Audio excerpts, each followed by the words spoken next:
Game Pass is getting 10 new indie games, 10 new indie gems coming in 2025. This is the full list of games. We're going to go over each and every single one of these games that are coming, when they're coming, when you can expect them, and then we're going to talk which ones we're most looking forward to and which ones are really changing the genre and pushing gaming forward in a way that only indie games can do so. Before we do, make sure you hit that like button, subscribe to this channel. My name is X1 the Gamer. We drop videos like this all the time right here, and let's jump into it. So first up, you can see this is Balatro.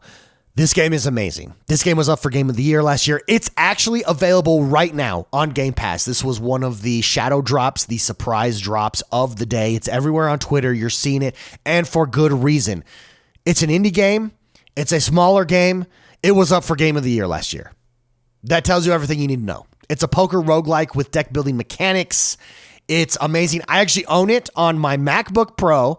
I own it on my PC, and I own it, paid 3 separate times for this. I also own it on my Xbox already. Highly recommend it. A ton of fun. Nobody does it better. Highly addicting. If you want a game that is pure gameplay, pure joy and addiction, Balatro is it. So highly recommend it. And it's on Game Pass right now. And next up, we have 33 Immortals. Now, this drops on March 18th, and this is one of those indie titles that I think is really pushing gaming forward. I think indie games can take chances and do take chances, and that's what they're known for, and 33 Immortals is no exception here. It's a co-op action roguelike for 33 players. 33 players. That's crazy cool. You go through, you try to defeat the gods and have divine justice with 33 friends. And you go through each level. I think it's going to be like the ultimate boss fight game. I think having 33 players working together to beat each level in this roguelike game is what's going to set it apart.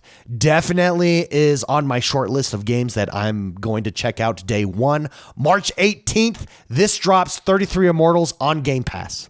Next up, we have Descenders Next. Now, this drops in April on Game Pass, April 9th to be exact. It's an extreme sports game. It's got snowboarding. It's got not snowboarding. What is that? Extreme skateboarding or mountain riding. I don't know what they call that exactly, but you use tires on those. What are those boards called? I don't even know what those boards are called. The game looks like a ton of fun if you're into extreme sports. I'll tell you why I'm excited for this game, because I've been playing Lonely Mountain recently. Also available on Game Pass. Highly recommend you guys check it out. And it's like a puzzle snowboard game. Loving it. But it has really got me back into the... what is this? That's like mountain boarding. That's what that's called. Mountain boarding. Snowboarding, mountain boarding. So you never stop snowboarding. You can do it in the summer. You can do it in the winter. You're always boarding. That's what that is. Anyways, like I said, Lonely Mountain has really gotten me into extreme sports again, into snowboarding specifically, or skiing rather, is that game. But a ton of looks like a ton of fun. Descenders Next, April 9th on Game Pass. Check it out. And April is actually going to be a huge month, because next up, we've got another April release the next day, April 10th. This is Blueprints. This is a strategy puzzle adventure where the corridors and the rooms that you're in shift. When I saw this preview, I thought, oh, it's like 3D Clue. And it looks interesting. Now, this is not going to be a game for everybody necessarily, but if you're someone that's into like a Clue mystery or a puzzle adventure, click adventure game, this is the game for you. And it looks like it could be cool. Looks like a ton of fun. Blueprints, again, the only way I can describe it is Clue. It's Clue. Blueprints, coming April 10th, 2025. Now, also dropping in April 17th. This is another one of those games that I think is taking chances and risks. This is Tempopo. And this is a puzzle game where you're smashing musical flowers. And you can see the little girl here on the screen. She's conducting because you're making music as you're solving the puzzle. And I think this looks like fun. This looks like a game you can sit down and play with the family. It looks like a fun party game and a game that you get to make Tempopo with. Tempopo, baby. April 17th. All right, we're going from cute and fun party game to attitude and hilarious. Revenge of the Savage Planet is a satirical sci-fi action adventure game where you explore various alien worlds, you upgrade your equipment, you level it up, you build on it, all while discovering various hidden secrets across the world, filled with humor. It's like No Man's Sky if No Man's Sky was a giant joke. No Man's Sky is not a joke.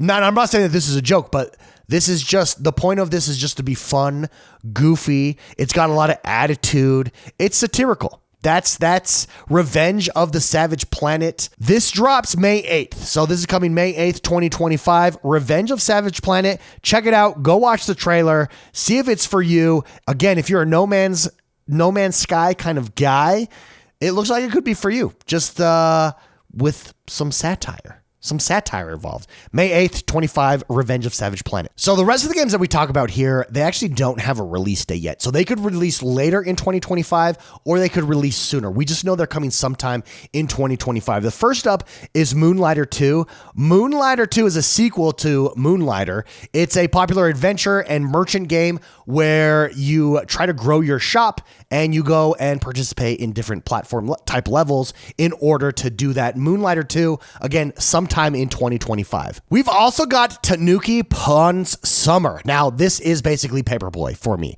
This is like a cool Paperboy type of game. That's what I think of when I see this guy. You're this cute, adorable raccoon. You're riding a bicycle. You've got to deliver stuff. It looks cool. You're basically, the storyline is, the back cover of the game is, it's a game about restoring a shrine before the Tanuki festival.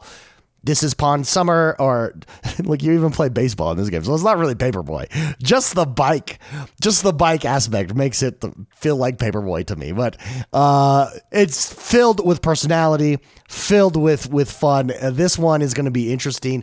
Again, sometime 2025, Tanuki Pawn's Summer. Here we go. Now, in what is deemed easily the most controversial game of the show, Buckshot Roulette. Buckshot Roulette. What is that? It's exactly what it sounds like. It is an intense game involving shotgun Russian roulette. Like, whoa, dude. Watching this, I was like, they're publishing this game? Yeah, they're publishing this game. This I think could be a fun multiplayer game with your friends. It's basically you gambling, and then you may die or you may live in the game with your friends. Like, I think this actually could be pretty fun. Not for kids, obviously, and intense, but here is the back jacket cover of what they say. Play Russian roulette with a 12-gauge shotgun. 4 enter, 1 leaves. Roll the dice with your life. Good luck. Bro, that is intense. That's intense. Buckshot Roulette coming sometime in 2025. Stay tuned. And for platforming, Metroidvania platforming fans out there, what is a flan? We have Echo Weaver. And this game looks pretty decent. I'm not a platform Metroidvania guy myself, but I have some friends who are, and I think they're going to be very excited about this game. This is a time loop Metroidvania, exploring mysteries in a time glitch loop. Here's what they say. A time loop Metroidvania where time is your best resource and secrets are your only upgrades. You're the last of the Weavers, a remnant of a ruined society trapped in a glitching time loop. Explore what remains, uncover the mystery, perfect the loop. Anything to do with time, anything to do with time loops in a Metroidvanias are fun. I know people that really enjoy them, love the exploration fact of it. That's what is going to be the appeal here. You add in a time loop, and I think you've got a winner here. So this, I think, is going to be a big game for platformers. Again, we don't know when this is dropping. This is sometime in 2025. So now the question, what game are you most looking forward to and why? Let me know in the comments below. For me personally, I think it has to be, Balatro is out. It's out already though, so we can't really look forward to it. Balatro, again, game of the year. But for me, I think it's 33 Immortals. I would just be really interested to see, how does the 33 player roguelike experience work? How does it feel? Is 33 too much? How do they enable communication between players? If they do it well, like, look at that, all running in together. Like, can we go back to that? Let's zoom back. Look at this.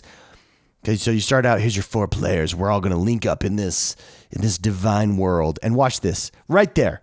That is awesome, dude. 33 other players on the screen with you going through a roguelike game together, which I would imagine, like I said before, is just boss fight central.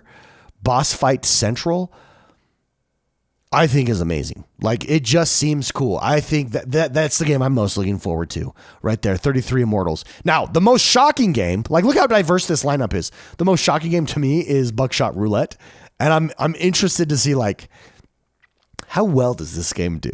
Like, in what, like, it's very dark premise, but it also speaks to the diversity of the indie games that are coming to Xbox as well, right? That we get a game like this, then you get a cutesy game like Tempopo, and then you get freaking 33 Immortals, and then Balatro, and Echo Weaver, and Tanuki Pond Summer, like all over the board as far as games are. Just really speaks to, I think, the quality of indie games that are coming out in the space.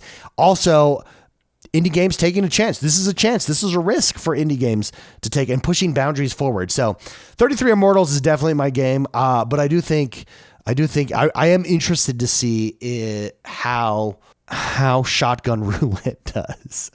Oh, it's super cool. Buckshot Roulette, rather, is what it's called.